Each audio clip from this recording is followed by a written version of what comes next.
Aishe ഘോഷിനെ arrest ചെയ്യാനുള്ള ഡൽഹി പോലീസിന്റെ നീക്കത്തിന് തിരിച്ചടി. വാറന്റ് സ്റ്റേ ചെയ്ത് പട്യാല ഹൌസ് കോടതി. ഐഷി നാളെ കോടതിയിൽ ഹാജരാകും. പഴയ കേസുകൾ മറയാക്കി ഡൽഹി പോലീസ് വേട്ടയാടുന്നു എന്ന് ഐഷി ഘോഷ് ആരോപിച്ചു. ബയോമെട്രിക് നിരീക്ഷണത്തെ കോടതിയിൽ ചോദ്യം ചെയ്തതിന് പോലീസിന്റെ പ്രതികാരമെന്നും രാജ്യത്ത് അടിയന്തരാവസ്ഥയാണോ എന്ന് കേന്ദ്ര സർക്കാരിനോടുള്ള ചോദ്യവും ഉന്നയിക്കുകയാണ് SFI നേതാവ്. ഐഷിയുടെ വാക്കുകളിലേക്ക് ആദ്യം. आज जेपी नड्डा का रिस्पॉन्स आया कि उनको भी क्लास से उठाया गया था इमरजेंसी के टाइम में, तो क्या ये बताना चाह रहे कि आज के समय इमरजेंसी टाइम है कि पुलिस एक पॉलिटिकल पार्टी के दफ्तर पे घुस के बोल रहा है कि ঐশী को अरेस्ट करने की ज़रूरत है? क्या ये इमरजेंसी का टाइम है? क्या ये बीजेपी मानता है कि ये इमरजेंसी का दौर चल रहा है, अघोषित इमरजेंसी का टाइम चल रहा है कि आपको एक पॉलिटिकल पार्टी के ऑफिस में घुस के किसी एक छात्र नेता को ढूंढना पड़ रहा है, उनको अरेस्ट करने का समन करना पड़ रहा है? CPIM ആസ്ഥാനത്ത് കയറി ഐഷി ഘോഷിനെ അറസ്റ്റ് ചെയ്യാനുള്ള ഡൽഹി പോലീസിന്റെ നീക്കത്തെ ചൊല്ലി ഇളകി മറിഞ്ഞ് രാജ്യസഭ. പോലീസ് ജന്തർ മന്ദർ സമരത്തിന്റെ പ്രതികാരം തീർക്കുകയാണെന്ന് ജോൺ ബ്രിട്ടാസ് ആഞ്ഞടിച്ചു. അമിത്ഷാ മറുപടി പറയണമെന്ന് ബ്രിട്ടാസ് ആവശ്യപ്പെട്ടതോടെ ഭരണപക്ഷം ബഹളം തുടങ്ങി. CJP സമരത്തിൽ പങ്കെടുത്തവരിൽ ഭീതി പരത്തുക പോലീസ് ലക്ഷ്യമെന്നും ജോൺ ബ്രിട്ടാസ് സഭയിൽ പറഞ്ഞു. Yesterday, Delhi police team barged into AKG Bhavan. It was to arrest Aishi Ghosh, Madam Nirmala ji, who is a former JNU Students Union president.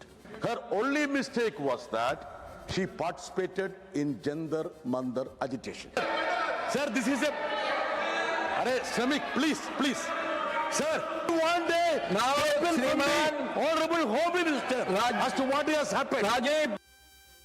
CPIMനെ ACC president Mallikarjun Kharge പിന്തുണച്ചു. പോലീസ് നടപടി ലജ്ജാകരവും ഭരണഘടനാ വിരുദ്ധവുമെന്ന് ഖാർഗെ പറഞ്ഞു. ജനാധിപത്യം അപകടത്തിലാണെന്നും പോലീസിന് ആരാണ് നിർദ്ദേശം നൽകിയത് എന്നും ഖാർഗെ ചോദിച്ചു. बहुत शर्मनाक है कि एक नेशनल पार्टी के ऑफिस में हम घुस के अगर CBI के लोग घुस के जाते हैं, they should be punished. Why they have asked? Who are they? Who ordered them? You ask your people to sit in there. No, I'm asking. Who asked them to go there? Now, who ordered? Now they have to go to the house. Delhi പോലീസിന്റേത് സ്വാഭാവിക നടപടി മാത്രമെന്നായിരുന്നു JP നഡ്ഡയുടെ ന്യായീകരണം. വിദ്യാർത്ഥിയായിരുന്ന കാലത്ത് താനും arrest വരിച്ചിട്ടുണ്ട് എന്നും നഡ്ഡ പറഞ്ഞു. The police have to act accordingly, and the police has acted accordingly for those cases. They are trying to sensationalize. It is a normal law and order activity which the police undertakes, and any student activist who wants to do activism should face this. Even I have faced not once, many times. When there was emergency, I was arrested from the classroom, not once, but twice.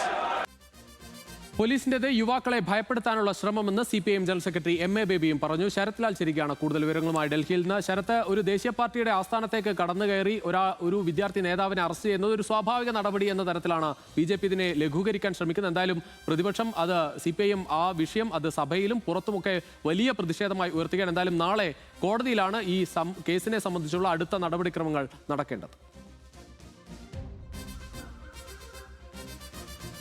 Rucheesh, അതുതന്നെയാണ് ഇത് രാഷ്ട്രീയപരമായി വളരെ വലിയ വിഷയമായിട്ട് CPIMന് ഉയർത്താൻ കഴിഞ്ഞു എന്നതാണ് ഇതിൻ്റെ ഒരു പ്രത്യേകമായിട്ട് നമുക്ക് എടുത്തു പറയേണ്ടത്.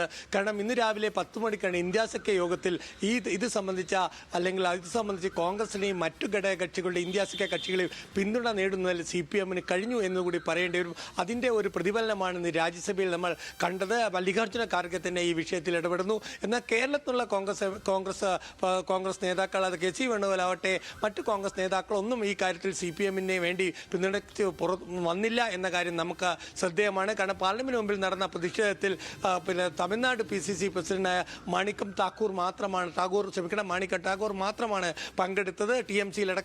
TMCയും അതേപോലെ തന്നെ സമാജ് പാർട്ടിയും ഒക്കെ പങ്കെടുത്തപ്പോഴും കേരളത്തിലുള്ള പ്രധാനപ്പെട്ട കോൺഗ്രസ് നേതാക്കളൊന്നും തന്നെ ഈ പ്രതിഷേധത്തിൽ ഭാഗമാക്കായില്ല. തുടർന്ന് LDF MPമാർ AKG ഭവൻ സന്ദർശിക്കുകയും AKG ഭവനിൽ ഐക്യദാർഢ്യം പ്രകടിപ്പിക്കുകയും ചെയ്തു. ഏതായാലും ഉച്ചയോടുകൂടി തന്നെ അവർക്ക് അതായത് ഐഷി ഘോഷിന് ഒരു ദിവസത്തെ സ്റ്റേ അനുവദിക്കപ്പെട്ടു. അതുകൊണ്ട് തന്നെ അവർ വൈകിട്ട് 4 മണിക്ക് മാധ്യമങ്ങളെ കാണുകയും ചെയ്തു. 4:30 മണിയോടെ സുർജിത് ഭവനിൽ വെച്ച് മാധ്യമങ്ങളെ കണ്ട ഐഷി ഘോഷ് തനിക്കെതിരെയുള്ള ഒരു വേട്ടയാടലാണ് ഇപ്പോൾ നടക്കുന്നത് എന്ന് അറിയിച്ചു. 15ഓളം കേസുകൾ തൻ്റെ പേരിലുണ്ട്. അതുകൊണ്ട് തന്നെ ഇനിയും തന്നെ തനിക്ക് അറസ്റ്റ് വാറണ്ടുമായി പോലീസ് ഏത് നിമിഷവും വരാമെന്ന ഒരു സൂചനയും അവർ നൽകുന്നുണ്ട്. ഏതായാലും ഇതുകൊണ്ടൊന്നും സമരത്തിൽ നിന്ന് പിന്മാറുകയില്ല എന്നും അവർ ആവർത്തിക്കുന്നു. ഏതായാലും CPM ഇതിനെ നിയമപരമായും അതുപോലെ രാഷ്ട്രീയപരമായും നേരിട്ടു എന്നതാണ് എടുത്തു പറയേണ്ടത്. പ്രത്യേകിച്ചും ജോൺ ബ്രിട്ടാസിന്റെ ഒരു പങ്കാളിത്തം ഇതിൽ നമ്മൾ കണ്ടതാണ്. അതായത് ഡൽഹി പോലീസിനെ AKG ഭവനിൽ നിന്ന് ഇറക്കിവിട്ട ജോൺ ബ്രിട്ടാസ് ആണ്. ആ ജോൺ ബ്രിട്ടാസ് തന്നെയാണ് ഇന്ത്യ സെക്രട്ടറിയിലും ഇന്ന് ഈ കാര്യങ്ങൾ ഉന്നയിക്കുകയും രാജ്യസഭയിൽ ഫലപ്രദമായി ഈ കാര്യങ്ങൾ ഇടപെടൽ നടത്തുകയും ചെയ്തു. രാജ്യസഭ ഇത് വലിയ രാജ്യത്തെ ദേശീയ തലത്തിൽ തന്നെ ശ്രദ്ധിക്കുന്ന ഒരു വിഷയമാക്കി മാറ്റാൻ CPM രാഷ്ട്രീയപരമായി കഴിഞ്ഞു എന്ന കാര്യത്തിൽ സംശയമില്ല. രുജീഷ്.